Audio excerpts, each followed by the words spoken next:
అవకాశం చాలా తక్కువగా ఉంది. సో బెజవాడంతా ఒక జల ప్రళయం ప్రస్తుతం మనకు కనిపిస్తోంది. ఇక ప్రకాశం బ్యారేజ్ దగ్గర కృష్ణానది కరకట్టకు అటుపక్క ఇటుపక్క ఇష్టం వచ్చినట్టు కృష్ణానదిని ఆక్రమించి కట్టేశారు. ఆ పక్కంతానేమో గెస్ట్ హౌస్లు కట్టేశారు, ఈ పక్కంత అపార్ట్మెంట్లు ఇళ్ళు కట్టేశారు. అలా అలా అలా పెంచుకుంటూ కృష్ణానదిలోకి వచ్చారు. ఇవన్నీ మునిగిపోయాయి. ఇప్పుడు ఒక్కసారి ప్రకాశం బ్యారేజీ కరకట్ట అంటే తాడేపల్లి వైపు ఉన్న కరకట్ట మీదకి వెళ్తే అక్కడ మంతెన సత్యనారాయణ రాజు గారు అనే పెద్ద ఆయన అతిపెద్ద ఆశ్రమం కట్టాడు చాలా ఏళ్ల క్రితం. లిటరల్గా అందులో వ్యాపారం చేస్తున్నాడు, కొన్ని కోట్ల రూపాయల వ్యాపారం చేస్తున్నాడు.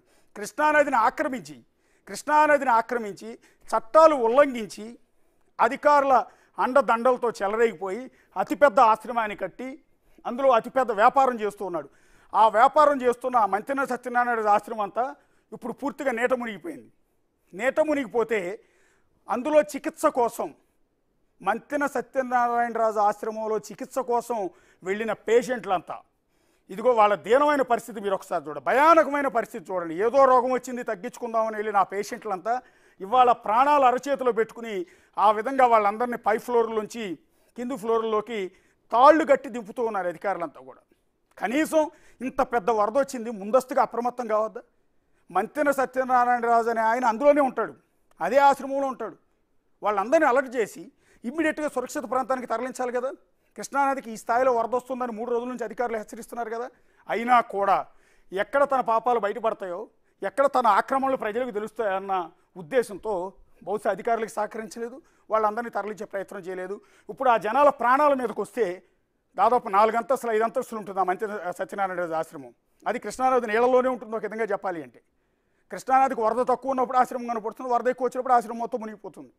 అలాంటి ఆశ్రమంలో ఆ పెంకుల మీద నుంచి అధికారులు దగ్గరుండి వాళ్ళందరినీ తాళ్ళు కట్టి ఈ రకంగా ముతకాళ్ళందరినీ కూడా, ఎందుకంటే అక్కడ పేషెంట్లకు వయసులో ఉన్న వాళ్ళు పెద్దగా అవసరం లేదు మంతెన సత్యనారాయణ ఆశ్రమంలోకి. అందరూ కూడా వయసు మళ్ళిన వాళ్ళకి ఎక్కువ అవసరం ఉంటుంది, అనేక రకాల హెల్త్ ప్రాబ్లమ్స్ వాళ్ళందరూ అక్కడికి వెళ్ళారు.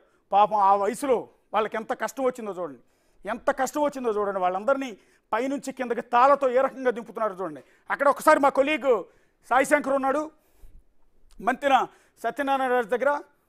సాయి, ఎలా ఉంది అక్కడ సిచ్యువేషన్ అంతా కూడా? మొత్తం వాళ్ళందరినీ దింపేశారా, ఇంకా దింపుతున్నారా?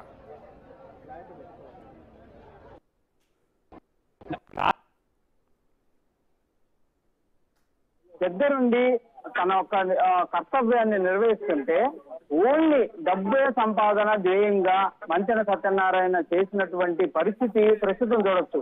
ఒక్కొక్కళ్ళు ఇక్కడికి వచ్చిన పేషెంట్ల పరిస్థితి ఏ విధంగా ఉందంటే చూడవచ్చు మనం విజువల్స్ లో. ఒక లేడీ కొంత ఏజ్డ్ పర్సన్, తను ఒక పీక్ లాగా అంటే డైరెక్ట్ గా దిగలేని సిచ్యువేషన్, మొత్తం మునిగిపోయినటువంటి సిచ్యువేషన్లో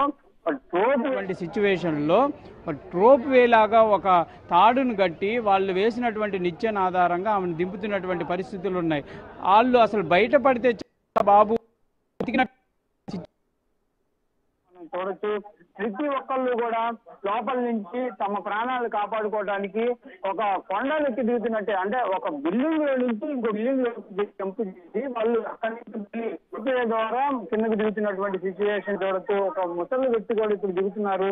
ఆయన ఒక బిల్డింగ్ నుంచి ఇంకో బిల్డింగ్ లోకి మారాలి, అక్కడి నుంచి మళ్ళీ కింద దిగాలి. ఎందుకంటే వచ్చేటటువంటి వే మొత్తం కూడా అంటే మామూలుగా సాధారణంగా వెళ్ళేటటువంటి వే అంతా కూడా ఈ కృష్ణానది వరద ఉధృతి వల్ల మునిగిపోయినటువంటి పరిస్థితులు ఉన్నాయి. గత 2 రోజులుగా కూడా 11 లక్షల క్యూసెక్కులకి వరద ఉధృతి పెరిగేటటువంటి అవకాశాలు ఉన్నాయనే విధంగా కూడా అధికారులు చెప్తున్నారు, టీవీ ఛానళ్లు చెప్తున్నాయి. బిగ్ టీవీ కూడా అనేక సార్లు ప్రయత్నం చేసింది. ప్రజలందరూ కూడా అప్రమత్తంగా ఉండాలి, లోతట్టు ప్రాంతాలంతా మునిగేటటువంటి ప్రయత్నం ఉంది కాబట్టి ప్రతి ఒక్కళ్ళు అక్కడి నుంచి సేఫ్ ప్లేసులకు వెళ్ళాలనే విధంగా కూడా పదే చెప్పినటువంటి ప్రయత్నంలో కూడా ఇది క్లియర్ గా అర్థమవుతుంది ఎంత నిర్లక్ష్యం అంటే మనుషుల ప్రాణాలు కలగటం. అది కూడా వీళ్ళు లక్షల రూపాయలు పెట్టి ఇక్కడ ట్రీట్మెంట్ చేయించుకోవడానికి వస్తే కనీసం వాళ్ళని అప్రమత్తం చేసినటువంటి పరిస్థితి లేదు.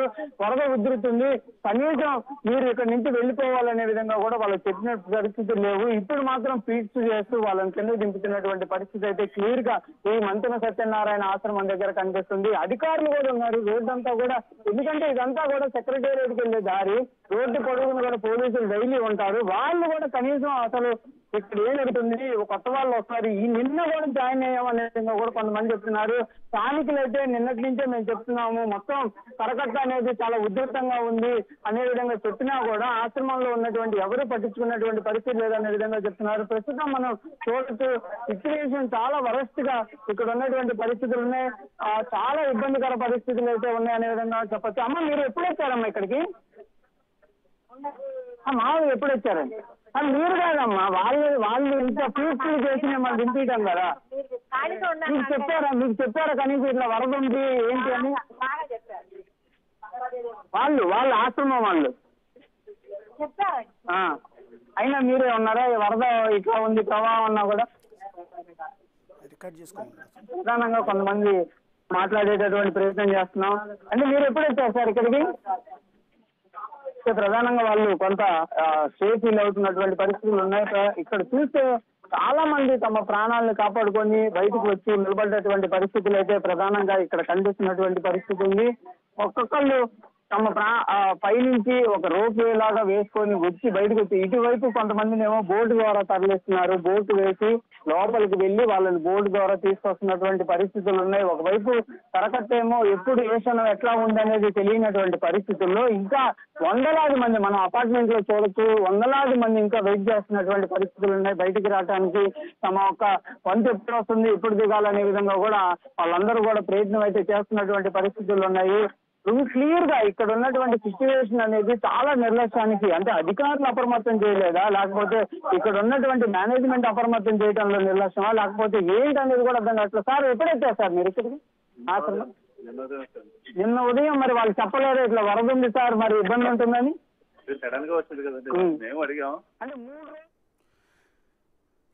అది మంతెన సత్యనారాయణ రాజు ఆశ్రమం దగ్గర పరిస్థితి.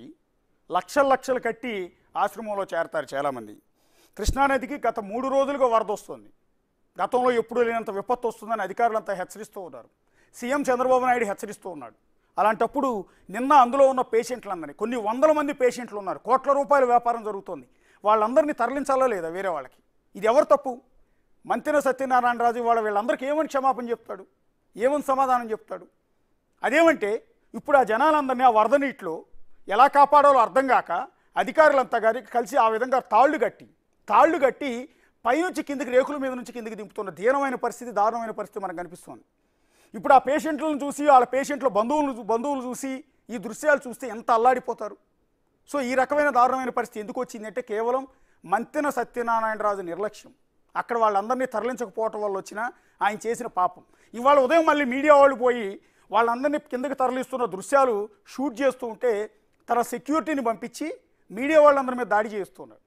దీన్ని కవర్ చేయొద్దు, మా పాపాలేవి బయటకు చూపించొద్దు, మా వ్యాపారాన్ని బయటకు చూపించొద్దు, మా ఇష్టం జనాల ప్రాణాలతో మేము ఇట్లాగే ఆడుకుంటాం, తాళ్ళు గట్టి దింపుకుంటాం, బోట్లు బట్టి లాక్కుంటాం, ఈడ్చుకుంటాం, మీకెందుకు, ఒకవేళ కొట్టుకుపోయినా మీకెందుకు, మీడియా వాళ్ళు ఎవరు కూడా కవర్ చేయొద్దు అంటూ సత్యనారాయణ రాజు ఆశ్రమం దగ్గర మీడియా పైన దౌర్జన్యం చేయించే పరిస్థితి కనిపిస్తుంది. ఇదే మంతెన సత్యనారాయణ రాజు ఆశ్రమం కృష్ణా కరకట్ట మీద ప్రకాశం బ్యారేజ్ దాటిన తర్వాత తాడేపల్లి వైపు కరకట్ట మీద దాదాపు 15 ఏళ్ల క్రితం నిబంధనలకు విరుద్ధంగా కృష్ణా కరకట్ట ఆక్రమించి ఈ విధంగా కట్టిన అతిపెద్ద ఆశ్రమం.